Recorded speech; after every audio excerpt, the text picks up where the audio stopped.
형광등 불빛이 낡은 사무실의 공기를 잿빛으로 물들이고 있었다. 지하실 특유의 퀴퀴한 곰팡이 냄새와 오래된 서류 냄새가 뒤엉켜 서윤아의 폐부를 깊숙이 찔렀다.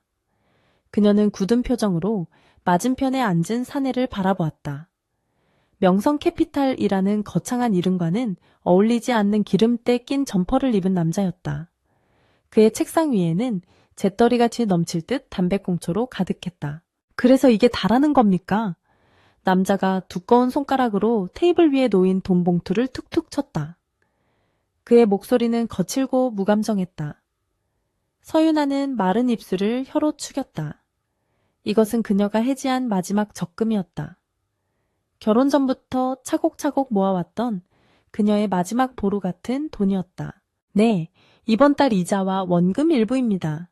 약속대로. 그녀의 목소리는 미세하게 떨렸지만 눈빛만은 흔들리지 않으려 애썼다. 이 지긋지긋한 장소에 발을 들인 것이 벌써 몇 번째인지 셀 수도 없었다. 남편 이민혁의 도박빚은 마치 마르지 않는 샘처럼 계속해서 불어났다. 남자는 피식 웃더니 돈 봉투를 집어들어 거칠게 내용물을 확인했다. 서윤아 씨, 당신 남편 이민혁이 어젯밤에도 우리 정캐돼서 얼마를 잃었는지 알아요. 당신이 가져온 이 돈 하룻밤 이자도 안 돼. 남자의 말이 비수처럼 날아와 그녀의 가슴에 박혔다. 정캣. 그녀가 모르는 또 다른 도박장이었다. 유나의 눈앞이 아찔해졌다. 그녀는 이미 자신의 명의로 받을 수 있는 모든 대출을 다 끌어다 썼다. 친구와 가족들에게 빌린 돈도 상당했다. 그럼에도 불구하고 이민혁은 멈추지 않았다. 그는 언제나처럼 다정한 말로 그녀를 구슬렸고 마지막이라고 이번 한 번만 용서해달라고 빌었다. 그리고 그녀는 언제나처럼 속아주었다. 아니, 속아줄 수밖에 없었다. 하지만 분명히 이번이 마지막이라고. 그녀의 목소리가 기어들어갔다. 남자는 기다렸다는 듯이 차용증서 하나를 그녀의 앞으로 밀었다. 이민혁 씨가 새로 써간 겁니다. 당신을 보증인으로 세웠더군요. 법적으로 당신은 이 돈을 갚을 의무가 있어요. 서류 위에 날인된 이민혁의 이름과 그 옆에 흐릿하게 찍힌 그녀의 도장. 언제 그가 자신의 도장을 가져갔는지조차 알지 못했다. 배신감보다 먼저 든 것은 깊은 무력감이었다.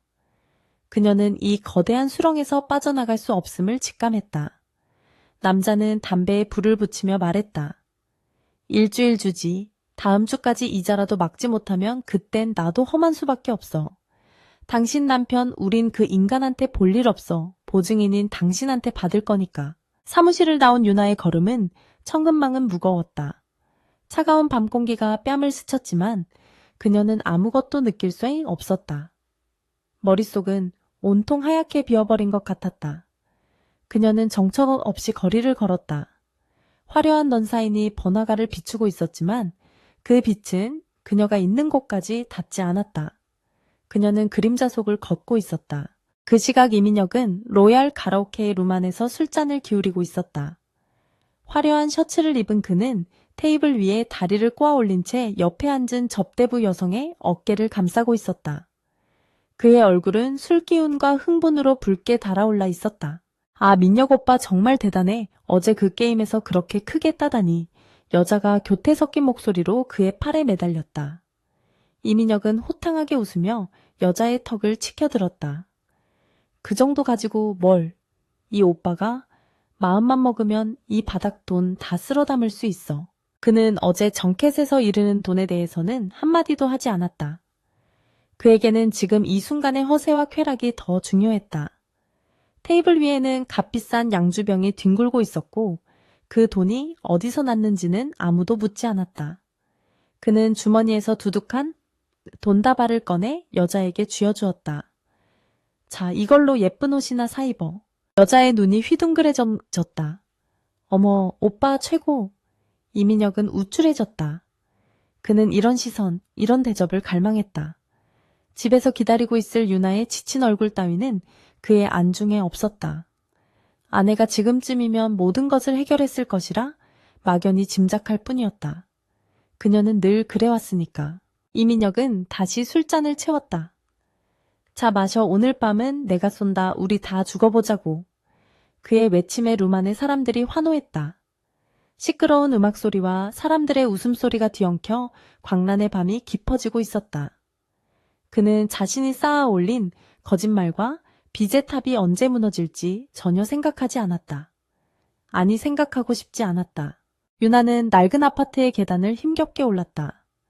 엘리베이터가 고장난 지 오래였지만 수리할 기미는 보이지 않았다. 5층에 위치한 그들의 집은 마치 그녀의 삶처럼 위태롭게 꼭대기에 매달려 있었다. 현관문을 열고 들어서자 차가운 공기가 그녀를 맞이했다. 불 꺼진 거실에는 어제 저녁 이민혁이 먹다 남긴 술병과 안주가 어지럽게 흩어져 있었다. 그녀는 기계적으로 불을 켜고 겉옷을 벗었다. 남편의 흔적을 치우는 것은 이미 그녀의 일상이 되어버렸다. 그녀는 묵묵히 쓰레기를 치우고 설거지를 했다. 아무런 감정도 느껴지지 않았다. 마치 감정의 회로가 끊어져 버린 인형처럼 그녀는 정해진 동작을 반복할 뿐이었다. 샤워를 마치고 나온 그녀는 침대에 웅크리고 누웠다. 잠은 오지 않았다. 벽시계의 초침 소리만이 유난히 크게 귓가를 맴돌았다. 그녀는 이민혁을 처음 만났을 때를 떠올렸다. 그는 다정했고 유머러스했으며 그녀에게 세상의 모든 것을 가져다 줄 것처럼 약속했었다. 그 반짝이던 순간들은 다 어디로 사라진 걸까? 그의 도박은 결혼 직후부터 시작되었다. 처음에는 가벼운 내기 정도라고 했다. 하지만 액수는 점점 커졌고 횟수는 잦아졌다. 그녀가 울며 매달렸을 때 그는 무릎을 꿇고 빌었다.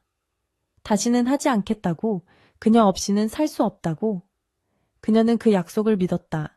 아니, 믿고 싶었다. 하지만 모든 것이 거짓이었다. 그는 그녀의 저축에 손을 댔고 그녀의 이름으로 대출을 받았으며 이제는 그녀를 사채의 보증인으로까지 내몰았다. 그녀는 이민혁이라는 이름의 늪에 빠져 허우적거리고 있었다. 그녀의 희생과 인내는 그에게 당연한 권리가 되어버렸다. 새벽 3시가 넘어서야 현관문 비밀번호 누르는 소리가 요란하게 들렸다. 곧이어 쿵 하는 소리와 함께 누군가 넘어지는 소리가 들렸다. 이민혁이었다. 그는 비틀거리며 거실로 들어섰다. 온몸에서 지독한 술 냄새와 역겨운 향수 냄새가 진동했다. 에요? 유나야, 아직 안 잤어. 그는 혀가 잔뜩 꼬인 발음으로 그녀의 이름을 불렀다. 유나는 침대에서 일어나 앉았다. 방 안에 불을 켜자 남편의 추한 몰골이 고스란히 드러났다. 비싼 셔츠는 구겨지고 얼룩져 있었고 넥타이는 어디다 잃어버렸는지 보이지 않았다. 일은 해결했어? 이민혁이 소파에 몸을 던지듯 쓰러지며 물었다. 그의 목소리에는 걱정이나 미안함 대신 당연한 것을 확인하는 듯한 짜증이 섞여 있었다. 그는 그녀가 명성 캐피탈에 다녀온 것을 알고 있었다. 그가 그곳으로 가라고 떠밀었으니까. 유나는 그를 물끄러미 바라보았다. 대답 대신 차가운 침묵이 흘렀다. 왜 대답이 없어 해결했냐고 물었자잖아. 이민혁이 버럭 소리를 질렀다. 술에 취하면 그는 폭력적으로 변했다. 예전에는 그의 고함 소리에도 심장이 떨렸지만 지금은 아니었다. 그 사람들이 일주일의 시간을 줬어요. 유나가 조용히 입을 열었다. 그녀의 목소리는 덤덤했다. 뭐 일주일 그것밖에 못 받아냈어. 당신 도대체 거기 가서 뭘 한 거야. 무릎이라도 꿇고 빌었어야지. 이민혁이 벌떡 일어나 그녀에게 다가왔다. 그의 눈은 분노로 충혈되어 있었다. 당신 때문에 내가 지금 얼마나 힘든지 알아. 그는 자신의 잘못을 모두 그녀의 탓으로 돌렸다. 유나는 피하지 않았다. 그녀는 남편의 눈을 똑바로 쳐다보며 말했다. 내가 뭘 더 어떻게 했어야 하죠? 내 적금, 마지막 남은 것까지 다 깼어요. 그깟 돈 몇 푼 가지고 생색내는 거야. 이민혁의 손이 거칠게 올라갔다. 하지만 그는 그녀를 때리는 대신 옆에 있던 화병을 집어들어 바닥에 내동댕이 쳤다. 쨍그랑 날카로운 파열음과 함께 도자기 파편이 사방으로 튀었다. 유나는 눈 하나 깜짝하지 않았다. 당신 변했어. 이민혁이 씩씩거리며 말했다. 그녀의 이런 반응은 처음이었다. 언제나 그의 앞에서는 눈물을 보이고 용서를 구하던 여자였다. 하지만 지금 그녀의 눈에는 두려움 대신 차가운 경멸만이 담겨 있었다. 그래요. 변했어요. 유나가 나지막이 말했다. 당신이 그렇게 만들었어요. 그 순간 이민혁은 그녀의 뺨을 거세게 후려쳤다. 짝 하는 소리와 함께 유나의 고개가 돌아갔다. 입안에서 비릿한 피맛이 느껴졌다. 이게 감히? 이민혁은 이성을 이르는 듯했다. 그는 쓰러진 유나의 머리채를 움켜쥐었다. 네가 뭔데 날 그런 눈으로 쳐다봐. 네가 뭔데? 그는 그녀를 짐승처럼 구타하기 시작했다. 발길질이 이어졌고 유나는 고통 속에서 신음조차 내지 못하고 몸을 웅크렸다. 그녀의 귓가에서 이민혁의 욕설과 자신의 뼈가 부딪히는 둔탁한 소리가 윙윙거렸다.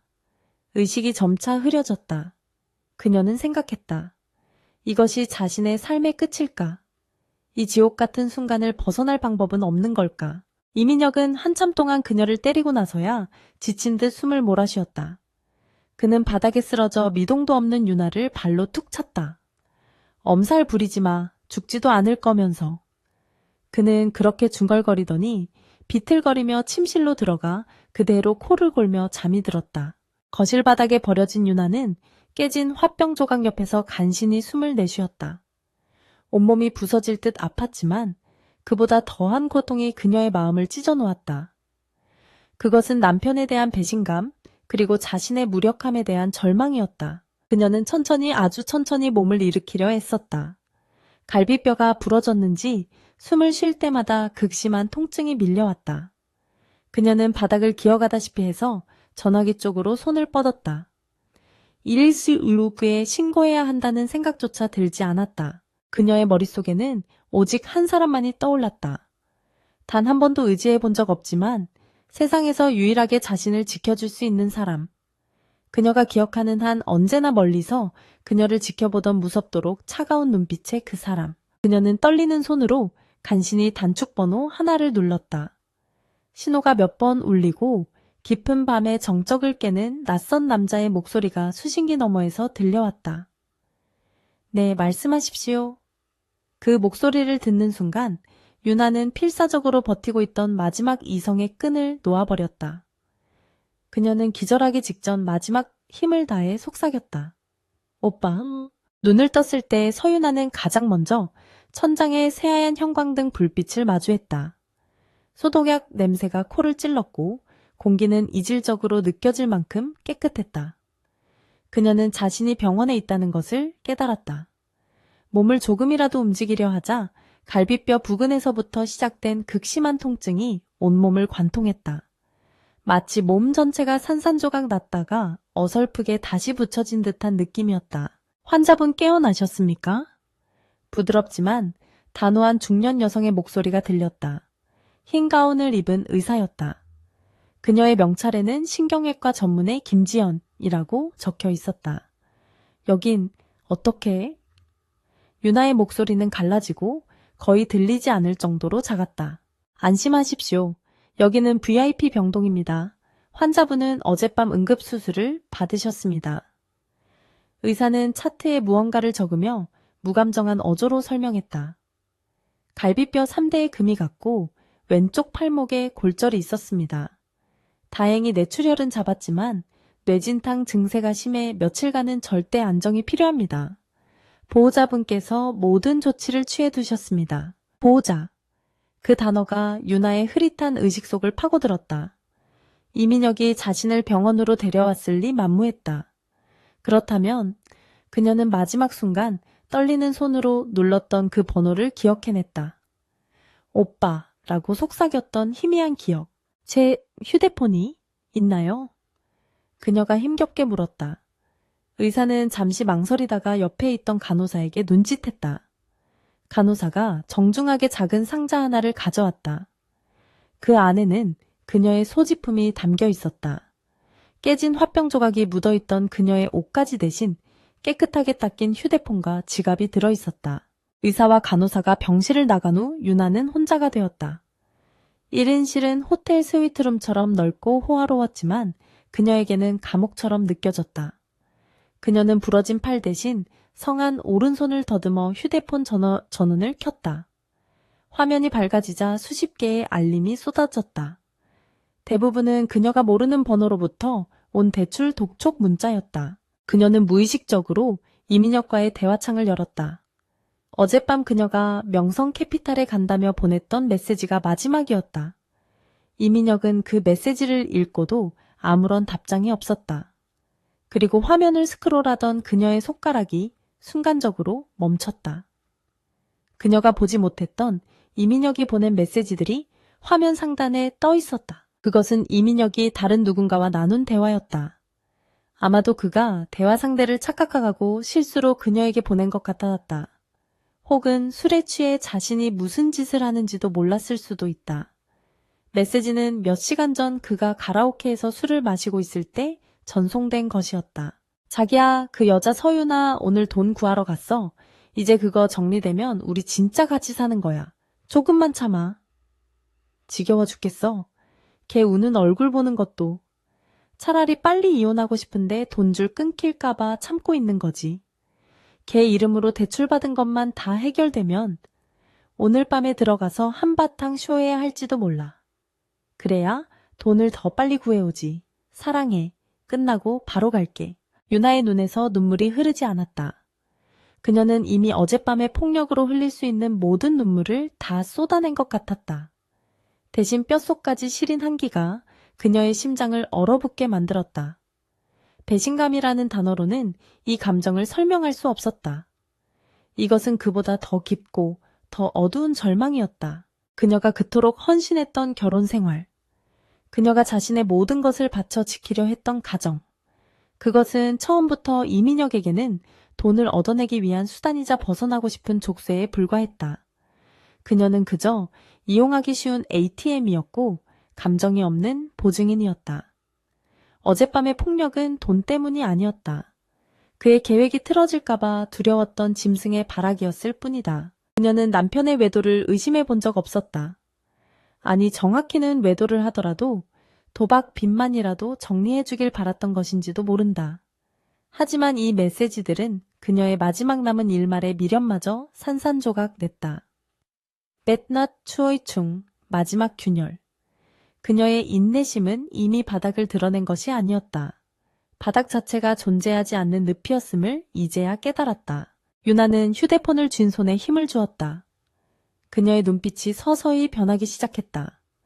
체념과 슬픔으로 가득 찼던 눈동자에 이제는 차갑고 날카로운 무언가가 자리 잡았다. 그녀는 화면을 내려다보며 이민혁의 메시지 옆에 떠있는 작은 프로필 사진을 눌렀다. 낯선 여자의 웃는 얼굴이 화면을 가득 채웠다. 같은 시각 서울의 중심부 강남 테헤란로에 위치한 흥룡 핫롱 그룹의 펜트하우스 오피스. 거대한 통유리창 너머로 도시의 스카이라인이 한눈에 내려다 보이는 회의실에서는 긴장감이 감돌았다. 수십 명의 임원들이 숨을 죽인 채 회의 테이블 상석에 앉은 한 남자를 주시하고 있었다. 강태수.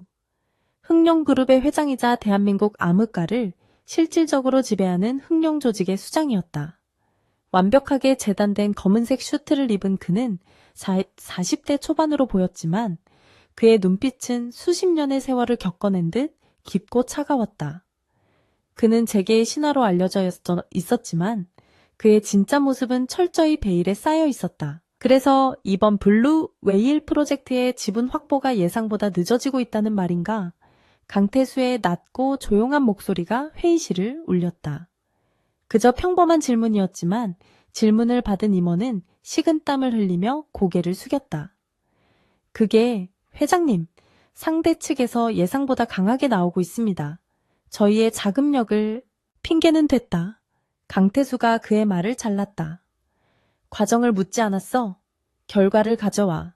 무슨 수를 써서라도. 그의 말에는 거역할 수 없는 무게가 실려 있었다. 임원들이 다시 한번 침을 삼키는 순간 회의실 문이 조용히 열리고 검은 양복을 입은 비서실장이 다가왔다. 비서실장은 강태수의 귀에 대고 무언가를 속삭였다. 그의 표정은 극도로 침착했지만 그가 전하는 소식은 그렇지 않은 듯했다. 강태수의 미간이 미세하게 좁혀졌다. 그는 아무 말 없이 비서실장이 내민 태블릿 PC를 받아들었다. 화면에는 한 병원의 의료 진단서와 함께 처참하게 망가진 한 여자의 사진이 여러 장 떠 있었다. 부러진 팔멍으로 뒤덮인 얼굴 공포에 질린 듯하지만 이미 의식을 잃은 듯한 눈동자. 서윤아였다. 그가 유일하게 마음속에 빚을 지고 있다고 생각하는 이복 동생. 강태수는 사진에서 눈을 떼지 않았다. 그의 표정에는 어떠한 변화도 없었다. 분노도 슬픔도 느껴지지 않았다. 하지만 그의 주변 공기가 얼어붙는 것을 회의실 안의 모든 사람이 느낄 수 있었다. 태풍의 눈처럼 고요했지만 그 고요함은 모든 것을 파괴할 수 있는 힘을 내포하고 있었다. 그는 어릴 적 아버지의 장례식장에서 멀리서 지켜봤던 그 아이를 떠올렸다. 아버지의 본처에게서 태어난 자신과는 달리 첩의 자식으로 태어나 평생을 숨죽여 살아야 했던 아이. 그는 그 아이에게 아무것도 해줄 수 없었다. 그저 멀리서 최소한의 안전망만을 제공해줄 뿐이었다. 그가 그녀의 삶에 직접 개입하는 순간 그녀가 더 위험해질 수 있음을 알았기 때문이었다. 하지만 이제 상황은 달라졌다. 그가 쳐놓은 최소한의 울타리가 무너졌고 그가 지키려 했던 존재가 짓밟혔다. 그것은 강태수 자신에 대한 모욕이자 그가 구축한 질서에 대한 도전이었다. 강태수는 천천히 태블릿을 덮었다. 그리고 자리에서 일어섰다. 회의는 여기까지 하지. 블루 웨일 거는 김 전무가 알아서 마무리해. 실패하면 자네가 그 고래 밥이 될 줄 알아. 그의 목소리는 여전히 차분했지만 그 안에 담긴 살기는 숨길 수 없었다. 그는 회의실을 나와 개인 집무실로 향했다. 비서실장이 그 뒤를 따랐다. 이민혁, 그 쓰레기에 대한 모든 자료 10분 안에 내 책상 위로 가져와. 그리고 인천항사번 창고 오늘 밤까지 비워둬. 아주 귀한 손님을 맞이해야 하니까. 강태수는 통유리창 앞에 서서 서울의 야경을 내려다보았다. 도시의 불빛이 그의 안경에 반사되어 차갑게 빛났다. 어디서 감히 내 동생을. 그의 나직한 읊조림은 어둠 속으로 스며들었다. 거대한 흑룡이 긴 잠에서 깨어나고 있었다. 강태수의 개인 집무실은 거대한 수족관을 연상시켰다. 한쪽 벽면을 가득 채운 통유리창 너머로 서울의 야경이 비현실적으로 펼쳐져 있었지만 방 안의 공기는 얼음장처럼 차가웠다. 그는 10분 전 회의실에서 나온 모습 그대로 거대한 마호가니 책상 뒤에 서 있었다. 그의 앞에는 방금 전 비서실장이 가져온 태블릿 PC가 다시 펼쳐져 있었다. 화면 속에는 서윤아의 망가진 얼굴이 담겨 있었다. 강태수는 사진을 확대한 채 그녀의 눈가에 맺힌 멍 자국을 응시했다. 그의 얼굴은 여전히 아무런 감정을 드러내지 않았지만 그가 쥔 만년필이 미세한 소리를 내며 부러졌다. 잉크가 그의 손바닥을 검게 물들였지만 그는 아랑곳하지 않았다. 회장님, 조상철입니다. 노크 소리와 함께 중저음의 목소리가 들렸다. 강태수의 오른팔이자 흑룡그룹의 그림자 조상철 전무였다. 그는 강태수보다 나이가 많아 보였지만 그를 향한 태도는 절대적인 충성심으로 가득 차 있었다. 그는 강태수가 회의실을 박차고 나온 순간부터 이미 움직이고 있었다. 들어와. 강태수가 태블릿을 덮으며 말했다. 조상철이 집무실로 들어서자 강태수는 잉크로 얼룩진 손을 냅킨으로 닦아내며 물었다. 이민혁, 어떤 놈이지? 조상철은 기다렸다는 듯이 또 다른 태블릿을 꺼내 들었다. 이민혁, 만 36, 무직, 4년 전 서윤아 씨와 결혼했습니다. 혼인신고 서류상으로는 그렇습니다. 그전까지는 소규모 이벤트 회사에서 일했지만 결혼 직후 그만두었습니다. 재산은 전무합니다. 현재 거주 중인 5층짜리 낡은 아파트는 서윤아 씨의 명의로 된 전세입니다. 그것마저도 곧 만기입니다. 이민혁 명의의 차량은 3년 전 캐피탈에서 압류당했습니다. 조상철의 보고는 막힘이 없었다. 흑룡그룹의 정보력은 국가정보원을 능가한다는 소문이 괜히 나온 것이 아니었다. 강태수는 턱을 괜 채 창밖을 바라보았다. 계속해. 그의 주 수입원은 아니 지출 내역은 불법 사설 카지노와 강남 일대의 유흥업소입니다. 지난 4년간 서윤아 씨의 이름으로 발생한 대출 내역입니다. 조상철이 화면을 넘기자 빽빽한 숫자들의 목록이 나타났다. 제1금융권부터 시작해 저축은행 카드론, 그리고 어젯밤 윤아가 방문했던 명성캐피탈 같은 악질 사채업자들까지. 그 총액은 웬만한 중소기업의 1년 매출과 맞먹을 정도였다. 강태수는 그 숫자들을 보며 입을 열었다. 그 아이가 이 모든 것을 감당하고 있었단 말인가? 그렇습니다. 저희가 파악한 바로는 서윤아 씨는 본인의 적금보험, 심지어 부모님께 물려받은 작은 땅까지 처분하며 빚을 갚아왔습니다. 하지만 이민혁의 도박빚은 그것을 훨씬 상회했습니다. 어젯밤 병원에서 연락이 온 경위는 서윤아 씨가 의식을 잃기 직전 회장님께서 미리 설정해 두신 비상 연락망으로 전화를 걸었습니다. 저희 요원이 즉시 현장으로 출동해 이민혁이 잠든 것을 확인한 후 서윤아 씨를 VIP 병원으로 이송했습니다. 현장의 모든 증거는 수집해 두었습니다. 강태수는 고개를 끄덕였다. 그가 유일한 혈육인 유나를 위해 설치해둔 최소한의 안전장치가 작동한 것이었다. 하지만 그는 분노했다. 그 안전장치가 작동하기 전까지 그 아이가 겪었을 고통과 절망에 대해, 그리고 감히 자신의 것을 건드린 그 하찮은 벌레에 대해. 그 여자, 이민혁의 내연녀는 강태수의 질문에 조상철은 잠시 머뭇거렸다. 파악 중입니다. 어젯밤 이민혁이 로얄 가라오케에서 만난 것으로 확인되었습니다. 현재 위치 추적 중입니다. 차자네. 강태수의 목소리가 얼음처럼 차가워졌다. 그 쓰레기 이민혁과 관련된 모든 것을 찾아내. 그의 돈줄, 그의 도박장, 그의 여자. 그리고 그에게 돈을 빌려주고 내 동생을 협박한 놈들까지. 단 하나도 남김없이. 알겠습니다, 회장님. 조상철이 고개를 숙였다. 인천항 3번, 창고는 준비되었습니다. 이민혁은 언제? 아니, 강태수가 그의 말을 막았다. 너무 빨라. 지금 그놈을 잡아오면 그건 내 동생을 위한 복수가 아니라 단순한 화풀이일 뿐이다. 그는 자리에서 일어나 다시 통유리창 앞으로 걸어갔다. 그놈은 자신이 가진 모든 것을 잃어봐야 해. 자신이 의지하고 있던 모든 것들이 한순간에 사라지는 공포를 느껴야지. 강태수는 도시의 야경을 내려다보며 말을 이었다. 그놈이 가장 즐거워하는 순간은 언제지? 도박과 여자입니다. 좋아. 그럼 그것들부터 하나씩 빼앗아 가지. 그놈이 스스로 무너져 내릴 때까지 우리는 천천히 그물망을 조일 거야. 그가 기어다닐 수 있는 마지막 땅 한 뼘까지 모조리 빼앗아. 강태수의 눈이 어둠 속에서 번뜩였다. 그리고 조전무, 명성캐피탈인가 그 쓰레기들, 내 동생에게 직접 손을 대려 했어. 그놈들부터 처리해. 내 방식대로. 명을 받들겠습니다. 조상철은 말없이 고개를 숙이고 집무실을 나섰다.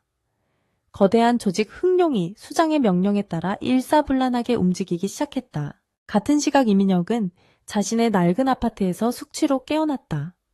머리가 깨질 듯 아팠고 속에서는 역한 술 냄새가 올라왔다. 그는 흐릿한 눈으로 거실을 둘러보았다. 어젯밤의 난장판이 그대로 남아있었다.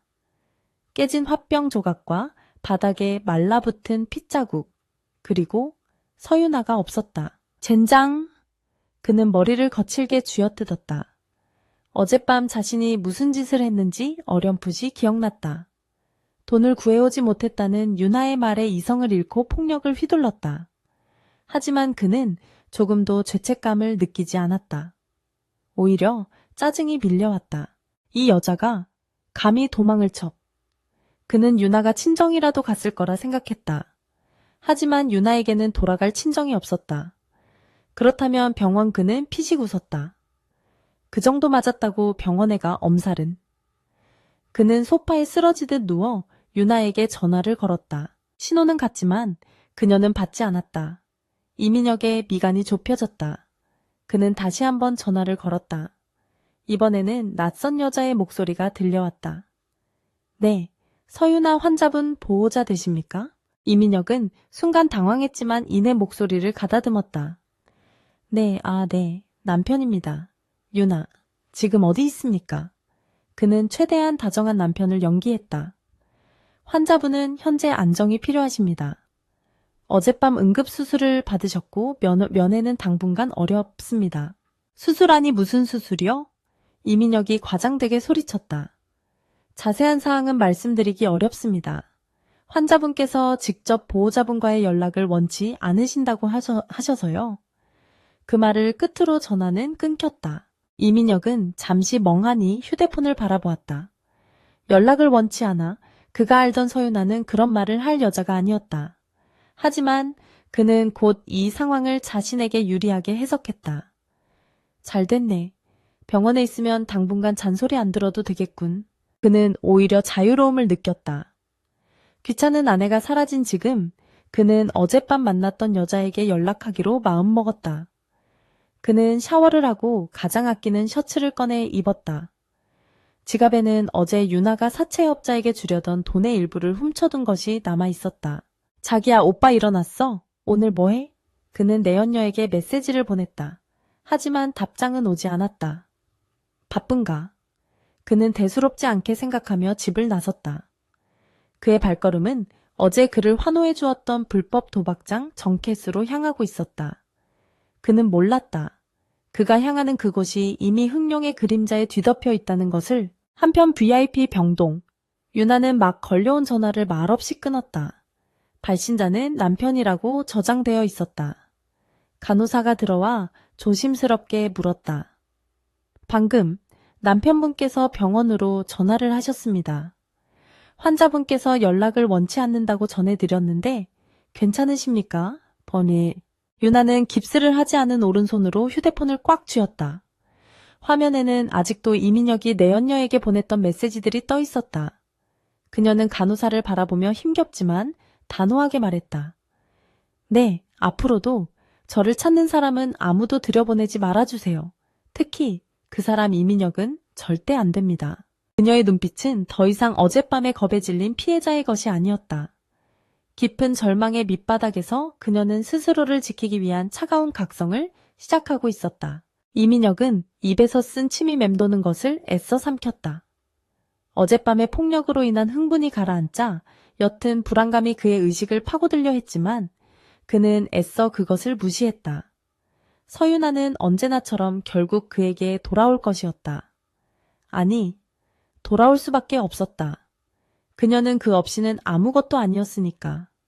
그는 그렇게 확신하며 자신의 낡은 셔츠에 깃을 세웠다. 그의 손에는 어젯밤 유나가 명성캐피탈에 상납하려던 돈의 일부가 쥐어져 있었다. 훔친 돈이 주는 쾌감은 언제나 짜릿했다. 그는 이 돈으로 어제의 패배를 만회할 생각에 부풀어 있었다. 그는 정캐대의 비밀스러운 입구로 향하며 휘파람까지 불었다. 지금쯤이면 유나는 병실 침대에 누워 자신의 잘못을 반성하고 있을 것이라 멋대로 상상했다. 그는 다시 한번 내연녀 유미에게 전화를 걸었다. 어젯밤 그렇게 뜨겁게 서로를 확인했는데 아침부터 연락이 되지 않는 것이 마음에 걸렸다. 하지만 신호는 여전히 차가웠다. 전화기가 꺼져 있어. 그는 인상을 찌푸렸지만 이내 그녀가 밀당을 하고 있다고 생각하며 웃어넘겼다. 귀여운 것, 이 오빠가 돈 따서 선물 사가면 금방 풀리겠지. 그러나 정캐대 입구에 도착했을 때 이민혁은 첫 번째 위화감을 느꼈다. 평소라면 좁은 복도에서 담배를 피우며 그를 맞이하던 덩치들이 보이지 않았다. 대신 입구에는 한 번도 본 적 없는 완벽한 검은색 정장을 입은 2명의 남자가 미동도 없이 서 있었다. 그들의 기세는 동네 양아치들과는 차원이 달랐다. 김 실장 어딨어? 나 이민혁인데. 이민혁이 평소처럼 거들먹거리며 그들 사이를 지나려 했다. 그 순간 한 남자의 팔이 그의 앞을 가로막았다. 여기서 김 실장 찾으시면 안 됩니다. 남자의 목소리는 얼음처럼 차가웠다. 뭐야 이 새끼들은. 나 여기 VIP야 비켜. 이민혁이 소리치며 남자의 팔을 밀치려 했다. 하지만 남자의 팔은 강철처럼 단단했다. 남자는 이민혁을 경멸 어린 눈으로 내려다보며 말했다. 이민혁 씨, 오늘부로 당신은 이곳 출입 금지입니다. 출입 금지? 무슨 개소리야. 내가 어제 여기서 얼마를 잃었는데. 이민혁은 당황했다. 이곳은 그의 유일한 해방구이자 자금줄이었다. 그때 안쪽에서 익숙한 얼굴의 지배인이 황급히 걸어 나왔다. 하지만 평소 그에게 아첨하던 지배인의 얼굴은 사색이 되어 있었다. 아이고 이 선생님, 여긴 어쩐 일로? 지배인이 이민혁을 보자마자 그를 밖으로 끌어내려 했다. 이거 놔, 저놈들이 나를 못 들어오게 하잖아? 당장 김 실장 불러. 이민혁이 발악했다. 지배인은 거의 울상이 되어 속삭였다. 제발, 제발 그냥 돌아가 주십시오. 가게. 주인이 바뀌었습니다. 주인이 바뀌어 그게 나랑 무슨 상관이야. 난 돈이 있다고. 이민혁이 주머니에 있던 돈다발을 꺼내 흔들었다. 그 순간 검은 정장의 남자들이 더 이상 참지 않겠다는 듯 움직였다.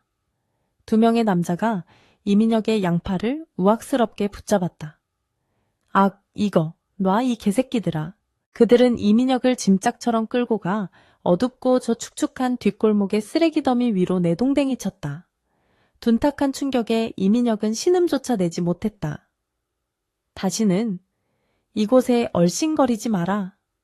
다음번에 내 얼굴을 보면 내 놈 다리가 먼저 부러질 줄 알아. 경고를 마친 남자들은 차갑게 돌아섰고 철문이 닫히는 소리가 골목에 울려 퍼졌다. 이민혁은 쓰레기 더미 속에서 멍하니 앉아 있었다.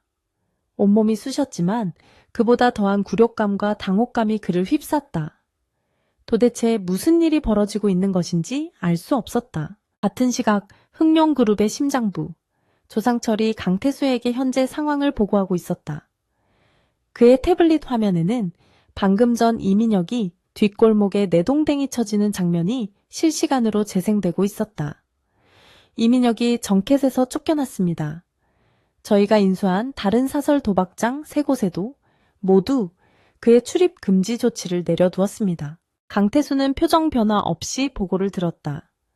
그의 책상 위에는 이민혁에 대한 최종 보고서가 올라와 있었다. 다른 건들은 조사 결과 이민혁은 단순한 도박 중독자가 아니었습니다. 그는 서윤아 씨의 신인용을 이용해 주변 지인들에게 소규모 투자를 유치하는 방식으로 사기 행각을 벌여왔습니다.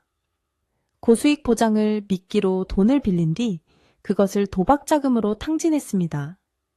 피해자들은 대부분 서윤아 씨의 인품을 믿고 돈을 빌려준 것으로 보입니다. 보고서에는 이민혁이 유나의 친구, 심지어는 유나가 다니던 동네 미용실 원장에게까지 돈을 빌린 내역이 빽빽하게 적혀 있었다. 그는 유나의 선량함을 방패 삼아 거머리처럼 주변의 모든 것을 빨아먹고 있었다. 내연녀 유미는 어떻게 됐나?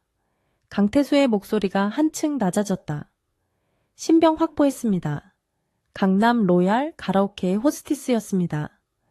저희가 약간의 지원을 제공하자 이민혁과의 모든 대화 내용을 순순히 털어놓았습니다. 조상철이 다음 화면을 넘겼다. 화면에는 유미가 이민혁에게 보낸 메시지들이 떠 있었다. 오빠, 그 여자 유나한테서 더 뜯어낼 수 없어. 우리 집 보증금은 어떡할 거야? 빨리 이혼하고 나랑 살자니까. 그 여자 명의로 대출 싹 당기고 버려. 이민혁이 유나에게 실수로 보냈던 메시지는 빙산의 일각에 불과했다. 강태수는 눈을 감았다.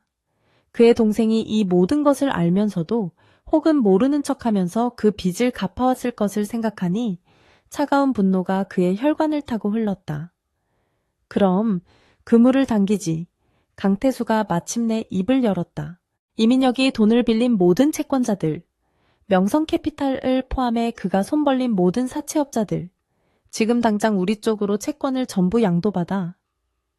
이미 완료되었습니다, 회장님. 명성캐피탈 사장은 어젯밤부로 실종 처리되었습니다. 조상철이 담담하게 말했다. 좋아. 이제 그놈의 전화기가 잠시도 쉬지 못하게 만들어. 10만 원짜리 소액 채무자부터 수억 원대 사채업자까지. 동시에 모든 빚을 상환하라고 압박해. 강태수가 명령했다.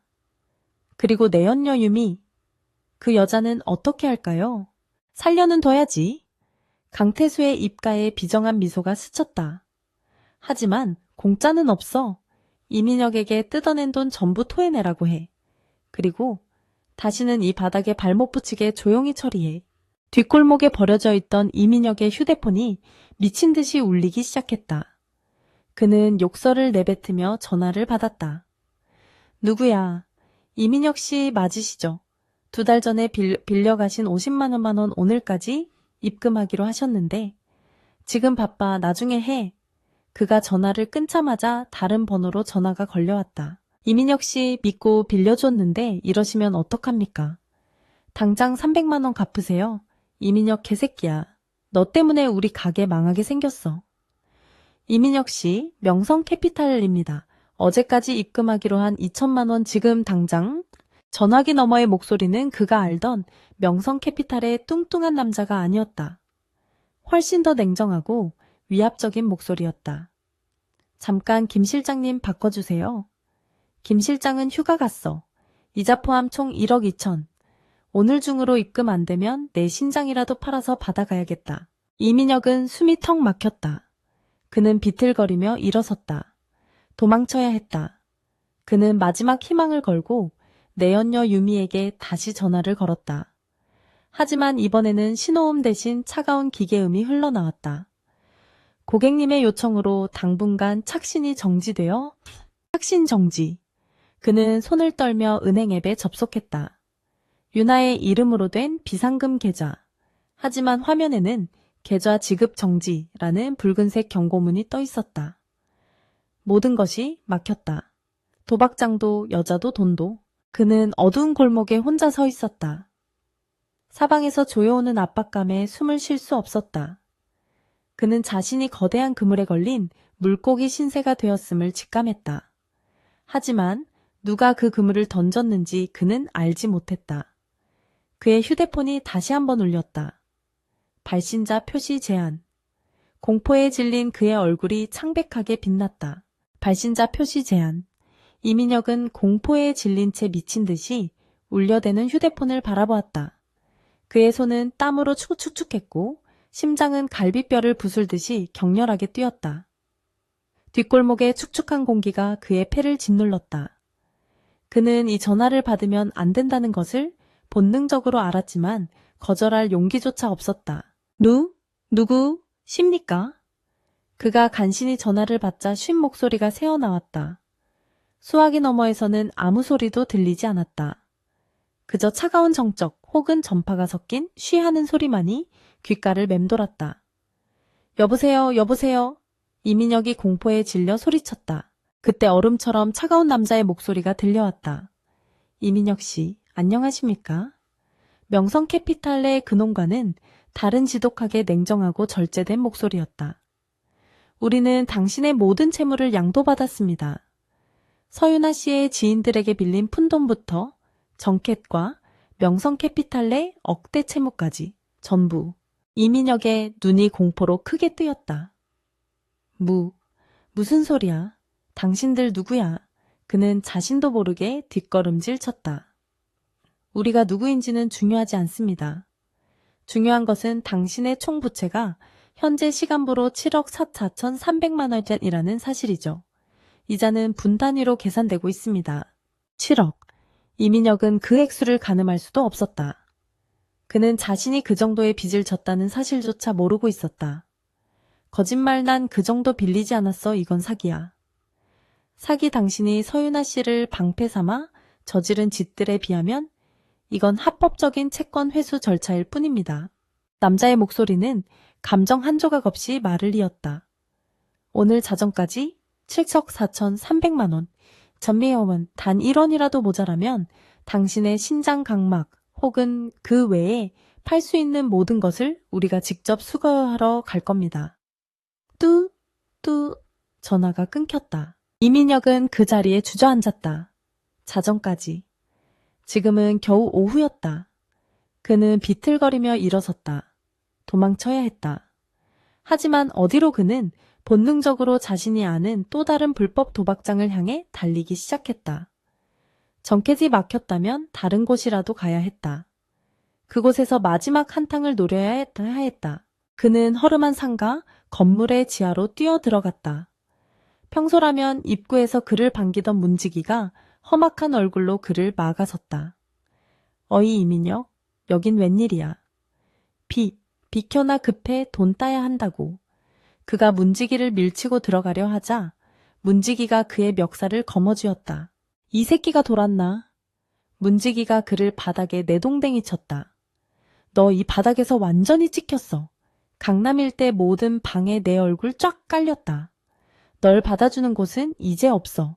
쥐새끼처럼 조용히 꺼져. 더 맡긴 기여 더 맡기 싫으면. 이민혁은 쫓겨나듯 지하 계단을 굴러나왔다. 온몸이 아팠지만 그보다 더한 절망이 그를 덮쳤다. 모든 도박장이 그를 거부했다. 이것은 우연이 아니었다. 누군가가 조직적으로 그의 모든 퇴로를 차단하고 있었다. 그는 거리를 정처 없이 헤맸다.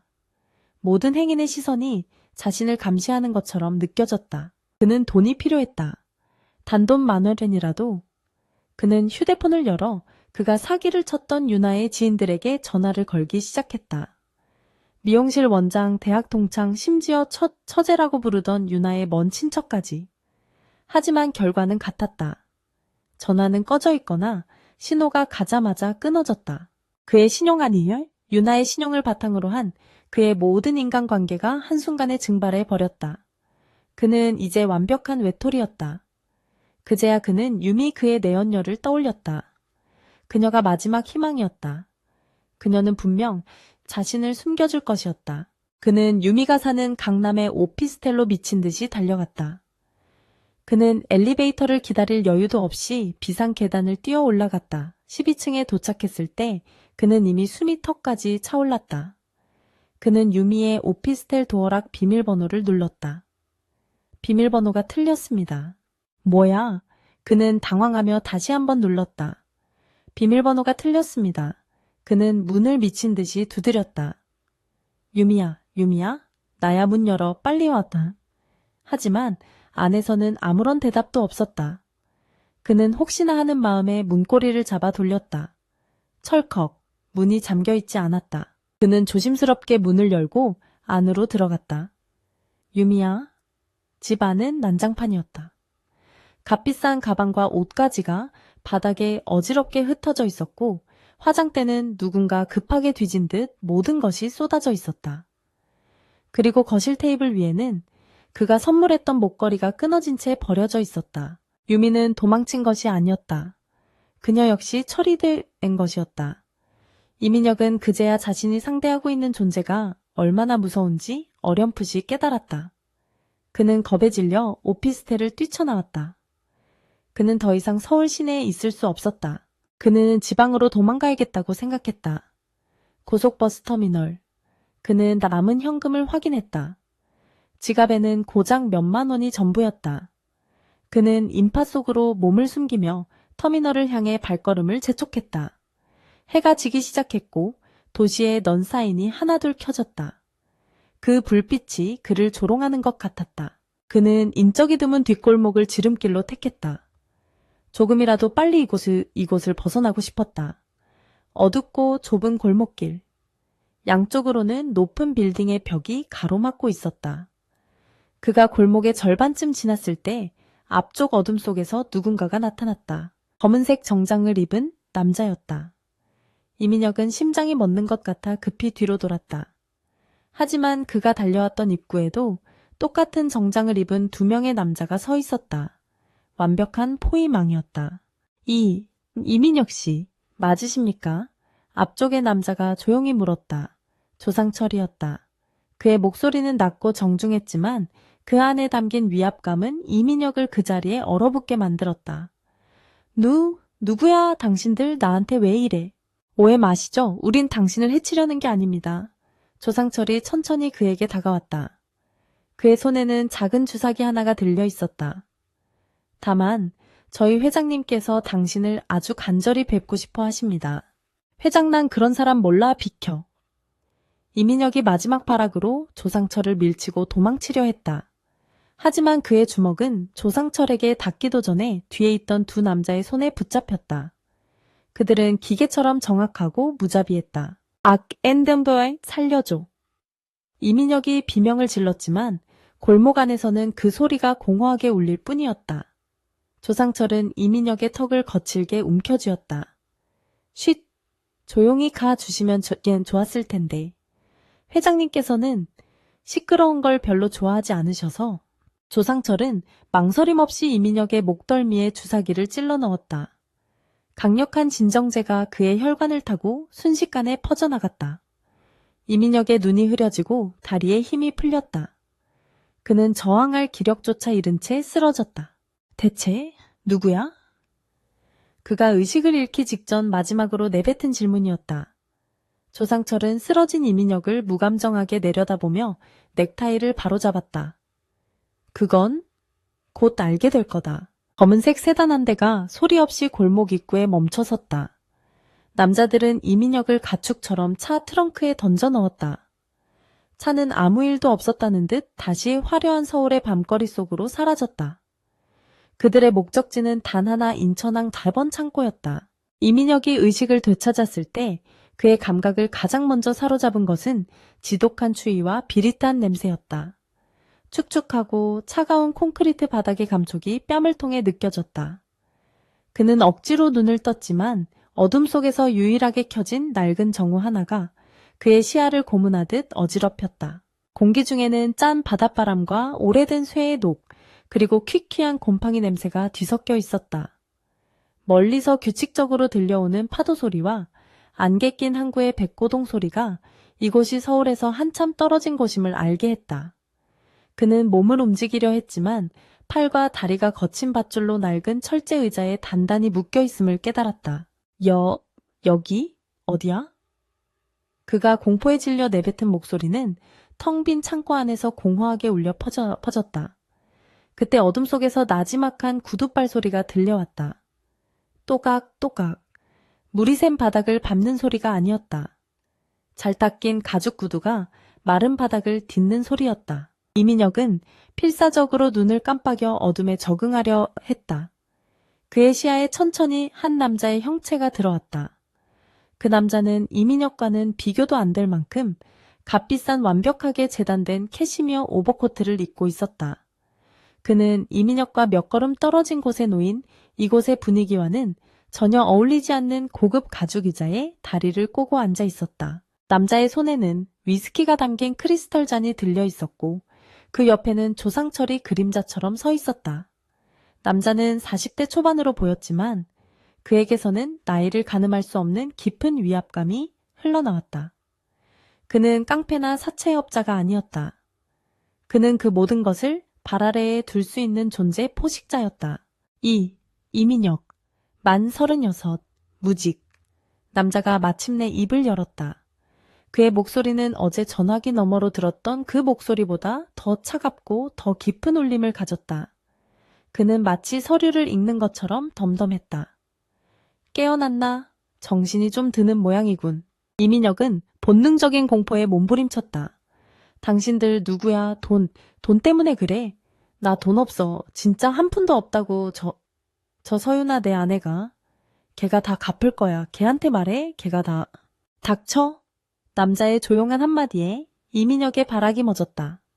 강태수는 자리에서 일어나지 않았다. 그는 그저 위스키 잔을 가볍게 흔들며 이민혁을 마치 벌레를 관찰하듯 바라보았다. 돈이라 그래 돈 얘기를 해볼까. 강태수는 조상철에게 눈짓했다. 조상철은 두꺼운 서류 뭉치 하나를 들고 이민혁에게 다가갔다. 그는 서류의 첫 장을 찢어 이민혁의 얼굴에 던졌다.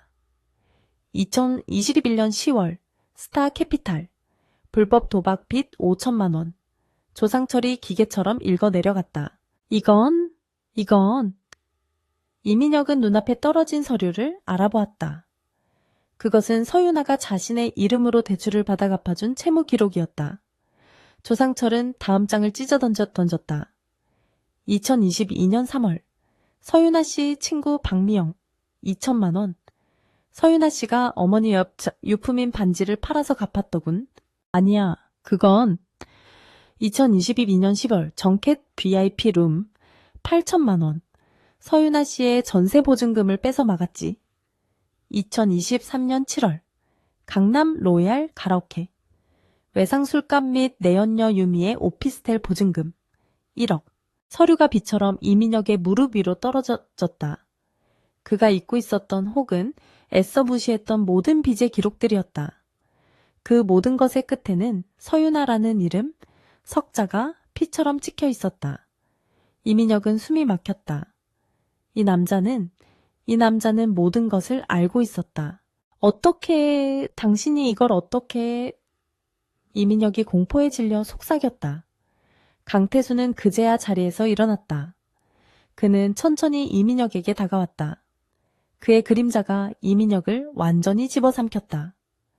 내 놈은 지난 4년간 내 동생의 피를 빨아먹고 산 거머리였어. 강태수의 목소리는 여전히 차분했지만 그 안에는 지옥의 불길 같은 분노가 담겨 있었다. 네가 도박장에서 돈을 뿌리고 계집질을 하는 동안 그 아이는 너를 위해 자신의 모든 것을 팔았지. 동생, 무슨 동생? 이민혁은 남자의 말을 이해할 수 없었다. 서윤아는 고아였다. 가족이라고는 없는 의지할 곳 없는 여자였다. 그래서 그가 마음대로 휘두를 수 있었던 것이었다. 강태수는 이민혁의 멱살을 잡지 않았다. 그를 때리지도 않았다. 대신 그는 자신의 코트 안주머니에서 사진 몇 장을 꺼냈다. 그는 사진들을 이민혁의 얼굴 앞에 하나씩 떨어뜨렸다. 찰칵. 그것은 병원 침대에 누워있는 서윤아의 사진이었다. 멍으로 뒤덮인 얼굴, 부러진 팔에 감긴 깁스, 찢어진 입술, 그리고 모든 것을 체념한 듯 초점 없는 눈동자. 어젯밤 이민혁 자신이 만들어낸 작품이었다. 이건? 이민혁의 동공과 지진처럼 흔들렸다. 네가 마지막으로 훔친 돈, 그것도 내 동생이 너의 사채 이자를 갚기 위해 마지막 적금을 깬 돈이었다. 강태수가 이민혁의 턱을 거칠게 움켜쥐었다. 소나기 힘이 어찌나 강한지 이민혁은 턱뼈가 부서지는 듯한 고통을 느꼈다. 그 돈으로 도박을 하고 술을 마시고 그리고는 집에 돌아와서 감히 이 얼굴을 이렇게 만들었어. 강태수의 눈이 처음으로 감정을 드러냈다. 그것은 분노를 넘어선 차가운 살인이었다. 살려주세요. 잘못했어요. 제가 다 잘못했습니다. 이민혁은 그제야 눈앞의 남자가 누구인지 깨닫기 시작했다. 서윤아에게 이런 힘을 가진 오빠가 있었다. 그가 감히 건드려서는 안 될 존재를 건드린 것이었다. 내가 흑룡그룹 회장 강태수다. 강태수가 그의 귓가에 속삭였다. 대한민국 재계의 신화이자 암흑가의 제왕.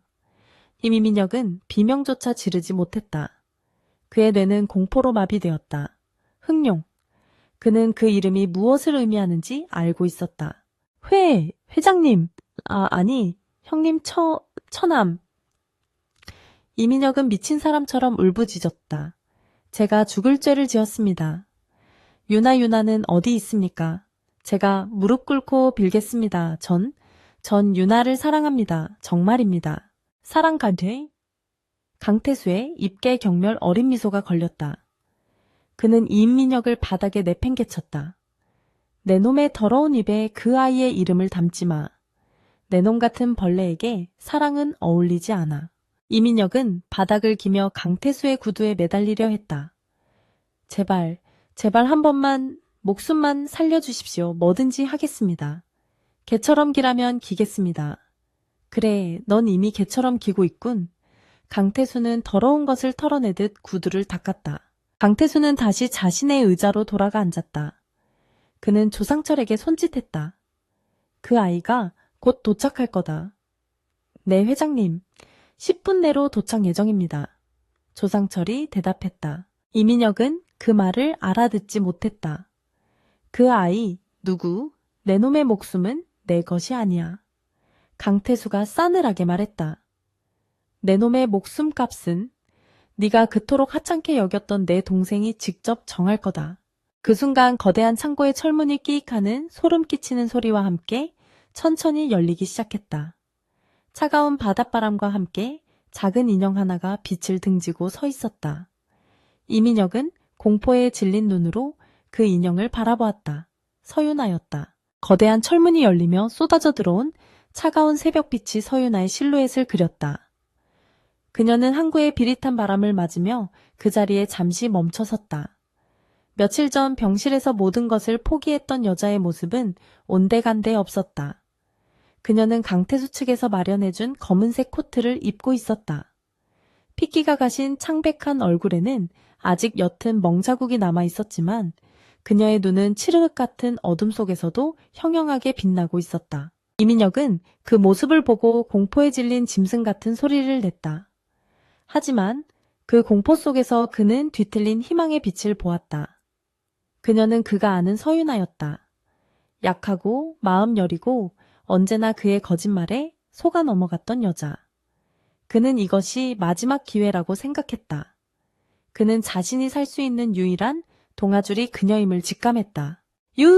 유나야, 유나야, 나야, 나 좀 봐. 이민혁은 묶인 몸을 발버둥치며 그녀를 향해 필사적으로 소리쳤다. 그는 밧줄이 파고드는 고통도 잊은 채 바닥에 엎드려 그녀를 향해 기어가려 애썼다. 유나야, 저 사람들이 날 죽이려고 해. 제발 오빠 좀 살려줘. 응? 내가 다 잘못했어. 그의 얼굴은 눈물과 콧물 그리고 공포로 범벅이 되어 있었다. 내가 미쳤었나 봐. 도박에 눈이 멀어서. 내가 제정신이 아니었어. 하지만 난 당신을 사랑한다고. 단 한 번도 당신을 사랑하지 않은 적 없어. 제발 저분한테 말 좀 해줘. 우리 다시 시작할 수 있어. 내가 평생 당신 발 닦아주면서 살게. 제발. 이민혁의 처절한 애원은 텅 빈 창고를 울렸지만 유나는 그 자리에 못 박힌 듯 서 있었다.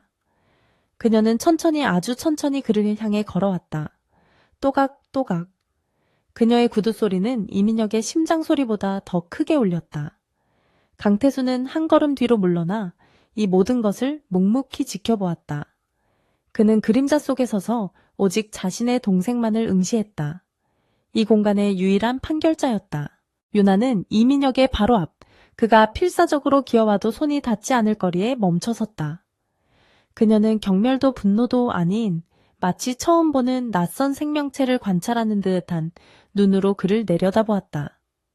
사랑, 그녀의 목소리는 며칠간의 충격으로 심하게 잠겨 있었지만 그 어느 때보다 단호하고 차가웠다. 그 한마디에 이민혁의 울부짖음이 뚝 그쳤다. 그는 헐떡이며 그녀의 다음 말을 기다렸다. 당신이 말하는 사랑이 나를 ATM이라고 부르고 내 명의로 대출을 받아 다른 여자에게 가져다 주는 거였어. 그녀는 휴대폰을 꺼내 그가 내연녀에게 보냈던 메시지들을 그의 눈앞에 비쳤다. 아니야 유나야, 그건 오해야. 그 여자가 날 꼬드긴 거라고. 난 정말. 아니면? 유나가 그의 말을 잘랐다. 내 마지막 적금을 훔쳐가서 도박을 하고 술에 취해 들어와서 왜 돈을 더 구해오지 못했냐며 날 때리는 게 그게 당신의 사랑이었어. 그녀는 자신의 코트깃을 살짝 내렸다. 쇄골 부근에 선명하게 남아있는 짙은 보라색 멍 자국이 드러났다. 이민혁은 숨을 헉 들이마셨다. 그건 술 때문에 내가 미쳤었어. 아니, 유나의 목소리가 창고의 공기를 얼어붙게 만들었다. 당신은 미치지 않았어. 아주 제정신이었지. 그녀는 그에게서 시선을 떼고 창고의 천장을 올려다보며 말을 이었다. 당신이 날 때리던 그 순간 당신 눈을 봤어. 거기엔 분노나 술주정이 없었어. 오직 이걸 빨리 처리하고 싶은 짜증과 왜 이게 내 마음대로 되지 않지 하는 분노뿐이었지. 그녀는 다시 이민혁을 내려다보았다. 당신은 날 사랑한 게 아니야. 당신은 단 한 번도 날 인간으로 본 적이 없어. 난 그냥 당신의 소유물, 당신의 돈지갑이었을 뿐이야. 그렇지? 이민혁은 아무 말도 하지 못했다. 유나의 얼음장 같은 시선 앞에서 그의 모든 거짓말이 얼어붙었다. 그때 침묵을 지키던 강태수가 나섰다. 그는 조상철에게 눈짓했다. 조상철은 묵직한 쇠 파이프 하나를 가져와 이민혁과 유나의 중간 지점 바닥에 쿵 소리가 나게 내려놓았다. 이민혁은 그 쇠 파이프를 보고 공포에 질려 숨을 헐떡였다. 유나야. 강태수가 처음으로 그녀의 이름을 불렀다. 그의 목소리에는 차가운 사례 대신 깊은 연민이 담겨 있었다. 선택해라. 네가 이놈을 용서하겠다면 내가 너의 모든 빚을 갚아주고 이놈과 함께 아무도 모르는 곳으로 보내주마. 다시는 내 눈에 띄지 않게. 이민혁의 눈이 희망으로 빛났다. 그는 유나를 향해 필사적으로 고개를 끄덕였다. 아니면 강태수의 목소리가 낮아졌다. 네가 저 소의 파이프로 이놈의 다리를 부러뜨리든 팔을 부러뜨리든 네가 당한 고통을 그대로 대갚아줘도 좋다. 네가 무슨 선택을 하든 나는 그걸 내 뜻으로 받아들이겠다. 모든 시선이 유나에게로 향했다. 이민혁은 이제 그녀의 자비를 구하는 눈빛으로 애원하고 있었다. 그의 목숨이 그의 사지가 오로지 그녀의 입술 끝에 달려 있었다. 유나는 바닥에 놓인 쇠 파이프를 잠시 바라보았다. 그리고 다시 이민혁을 보았다. 그녀는 천천히 허리를 숙였다. 이민혁은 그녀가 쇠 파이프를 집을 것이라 생각하고 눈을 질끈 감았다. 하지만 유나는 쇠 파이프를 지나쳐 바닥에 떨어진 자신의 사진 이민혁이 망가뜨린 자신의 얼굴이 담긴 그 사진을 집어들었다. 그녀는 그 사진을 가만히 들여다보았다. 그리고는 이민혁의 얼굴에 그 사진을 던졌다. 당신을 용서하냐고 그녀가 피식 웃었다. 그것은 울음도 비명도 아닌 모든 것을 초월한 자의 허탈한 웃음이었다. 용서는 사람에게 하는 거야.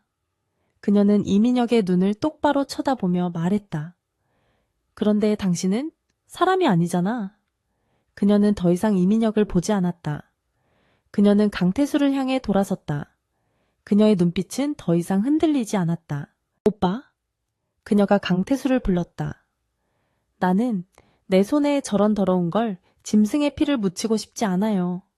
그녀는 이민혁을 손가락으로 가리켰다. 내 복수는 저 인간을 죽이거나 살리는 게 아니에요. 내 복수는 저 인간이 없는 곳에서 다시 내 삶을 사는 거예요.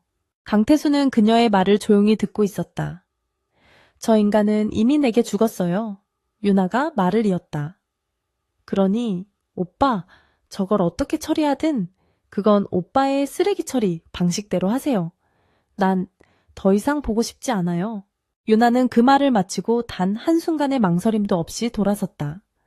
그녀는 자신을 짓누르던 모든 과거가 담긴 이 어두운 창고를 향해 그리고 바닥에 엎드려 절망적으로 자신의 이름을 부르는 이민혁을 향해 2번 다시 뒤돌아보지 않았다. 그녀는 열린 철문 사이로 쏟아지는 새로운 날의 눈부신 햇살 속으로 걸어나갔다. 그녀의 걸음은 가벼웠다. 강태수는 자신의 동생이 걸어나가는 그 뒷모습을 아주 오랫동안 지켜보았다. 그의 차가운 입가에 아주 희미한 자부심 어린 미소가 스쳐 지나갔다. 유나가 완전히 사라진 것을 확인한 후 강태수는 자신의 의자에 다시 앉았다. 창고의 철문이 끼익 하는 소의 소리와 함께 다시 닫히기 시작했다. 햇빛이 사라지고 창고 안은 다시 어둠에 잠겼다. 이민혁은 자신이 버려졌다는 것을, 그리고 이제 어떤 자비도 없다는 것을 깨닫고 절규하기 시작했다. 안 돼, 유나야 살려줘. 회장님 잘못했습니다. 살려주세요. 강태수는 그저 위스키 잔을 들었다.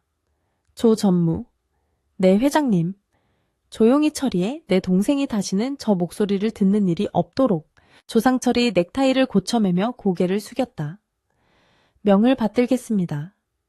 이민혁의 마지막 비명은 무겁게 닫히는 철문 소리와 인천항의 거친 파도 소리에 묻혀 그 누구의 귀에도 닿지 못했다. 며칠 후 동해의 한적한 바닷가. 유나는 병원이 아닌 바다가 보이는 깨끗한 요양원에 머물고 있었다. 그녀의 얼굴에 남았던 멍은 거의 사라졌고 깁스를 푼 팔목에는 흉터가 남았지만 그녀는 더 이상 그것을 부끄러워하지 않았다. 그녀는 따뜻한 햇살 아래 벤치에 앉아 책을 읽고 있었다. 강태수가 조용히 그녀의 옆에 다가와 섰다. 몸은 좀 어때? 괜찮아요. 유나가 책을 덮으며 대답했다. 어색한 침묵이 흘러렀다. 그 인간, 이민혁은 어떻게 됐어요? 그녀가 묻지 않을 것 같았던 질문을 던졌다. 그는 존재하지 않아. 강태수가 바다를 보며 덤덤하게 말했다. 물리적으로도 서류상으로도 너의 모든 빛과 함께 그는 그냥 사라졌어. 유나는 고개를 끄덕였다. 그녀는 더 이상 묻지 않았다. 앞으로 어떻게 할 생각이지? 강태수가 물었다. 내가 원한다면 외국으로 나가서 새 이름으로 공부를 다시 시작할 수도 있고 아니면 아니요. 유나가 그의 말을 막았다. 그녀는 자리에서 일어나 바다를 향해 섰다. 도망치지 않을 거예요. 나는 서유나로 살 거예요. 여기서 모든 것을 잃었던 바로 이곳에서 다시 시작할 거예요. 그녀의 목소리는 작지만 단단했다. 강태수는 그런 그녀를 바라보았다. 아버지의 장례식장에서 울고 있던 그 작은 소녀가 이제 거친 파도를 견뎌낸 강인한 여자가 되어 서 있었다. 그래, 그거면 됐다. 강태수가 처음으로 따뜻하게 웃었다. 그는 그녀에게 손을 내밀지 않았다. 그저 든든한 오빠로서 그녀가 스스로 일어설 수 있도록 뒤에서 지켜봐줄 터였다. 유나는 심호흡을 했다. 바닷바람이 그녀의 머리카락을 부드럽게 날렸다. 그녀의 삶은 이제 막 다시 시작되고 있었다.